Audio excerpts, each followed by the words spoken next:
First thing I need to say is rest in peace to these two mothers. Second thing I need to say is let's just start hitting the gym. Let's just start doing that. Because this is not the first video we've watched together showing that this specific type of surgery has led to death. And now why are so many more people getting this BBL surgery? Let's just face the fact. It's cultural. It's what's being pushed so heavily. You know, like these women, they on Instagram, they on social media, they see how all these other women look with their bodies done and stuff like that. And a lot of times they feel like they need to fit in. People just feel like they need to fit in sometimes. It's okay to stand out. It's okay to be unique. Like we are all made in our own specific design. It's okay to embrace that. Now, I'm not going completely against plastic surgery. Everyone has the right and freedom to do whatever they want to do and whatever makes them happy. Whatever makes them happy. But this right here,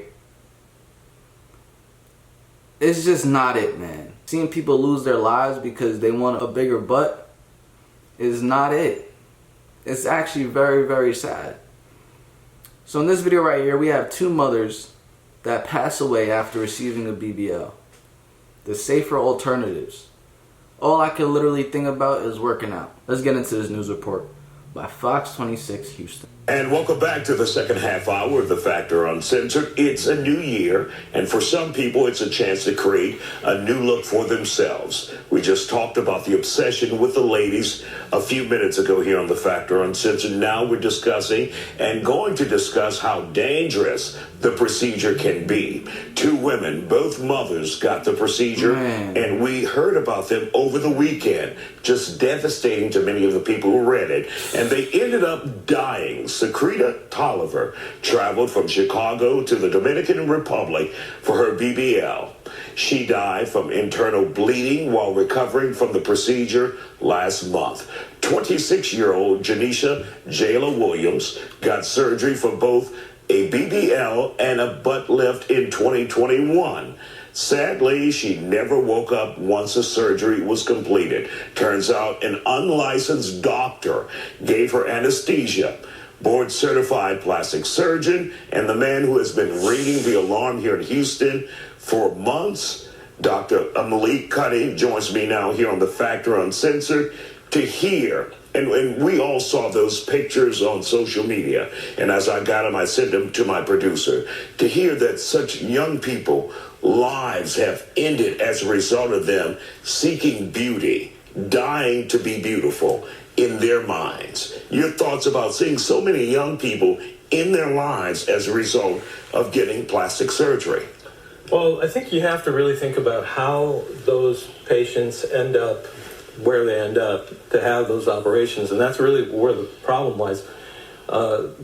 If you separate out the people who had serious problems or a death from everyone else, I think what you'd find is the vast majority of them are being done by surgeons who should not be doing it. They're done in facilities where surgery shouldn't happen. The anesthesia services are really substandard. The vast majority of problems are happening in those situations. Yeah, bro. This right here, this got to be like the last thing you would ever want to go cheap on. Ever.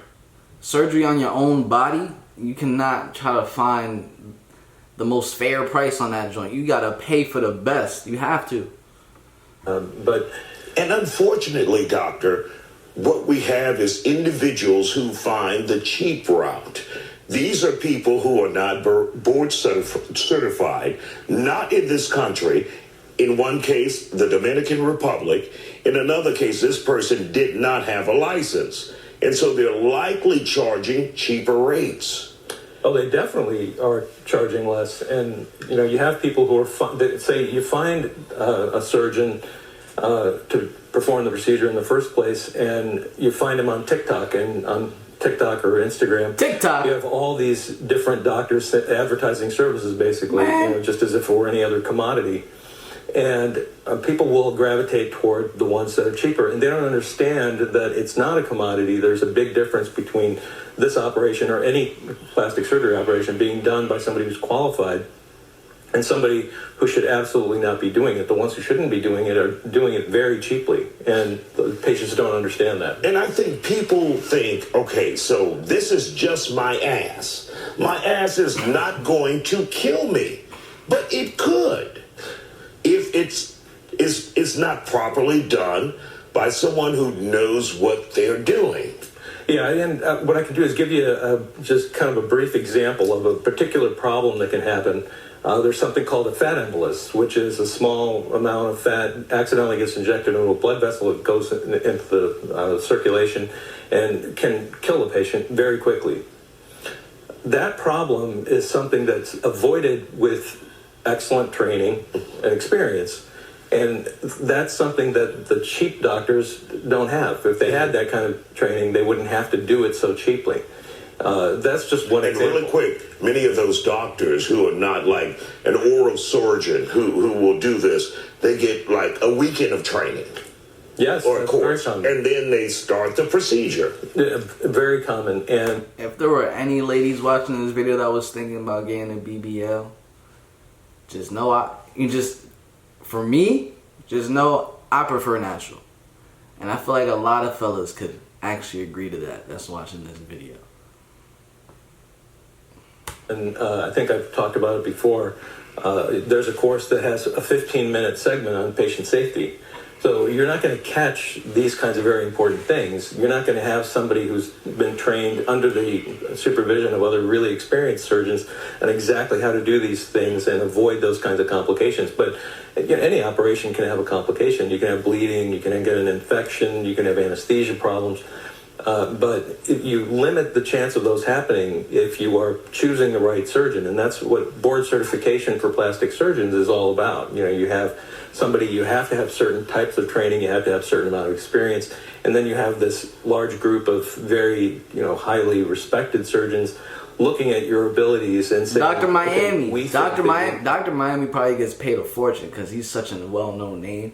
But like if you're doing something like that, Dr. Miami. That's the first name that comes to my mind. Good enough that you can go out and you can do these for people. And if you don't have board certification, usually it's because you just don't have that kind of an experience. And so when we talk about these procedures and individuals who are putting their lives at risk, what can you say? Because I looked at all of these posts over the weekend, not just the weekend, but during the holiday when I was off. And I'm like, here's another one. Here's another one.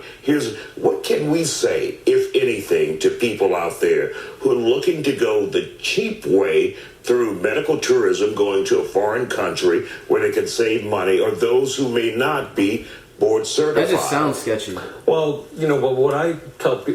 what I charge for this operation is going to be more than it is if you go to the Dominican Republic, but what I tell people is don't be price sensitive. And it sounds kind of self-serving, but it's to say, don't make the cost of the operation the first consideration. It's not like just having this particular operation is the same no matter who does it, and you should just go with the cheapest thing. It's not like gasoline. Right. That's the thing that people just don't get, that there is a difference between different doctors who do these things, and it's not just the surgeon. Anesthesia. If you're having it done cheaply, you're definitely getting cheap anesthesia. And people don't think about that. They're thinking about the doctor and only the doctor. They don't think about what kind of facility it is. They don't think about who's giving them anesthesia. And when I tell the patients, when I do surgery on them, I say, the most important person in the room is you. The second most important person is the anesthesiologist, because they're the ones who are keeping you alive during that operation. Yeah, man. We out here putting our life in someone else's hands for some cosmetic looks and I guess meeting beauty standards. Crazy situation. Let's all just love ourselves, love our bodies. I feel like we'll take care of them more. We'll just appreciate them more. Word of the day. I'm going to catch you guys in the next one. The same way you're going to catch me in the next one. Make sure you do like, subscribe, turn on post notifications.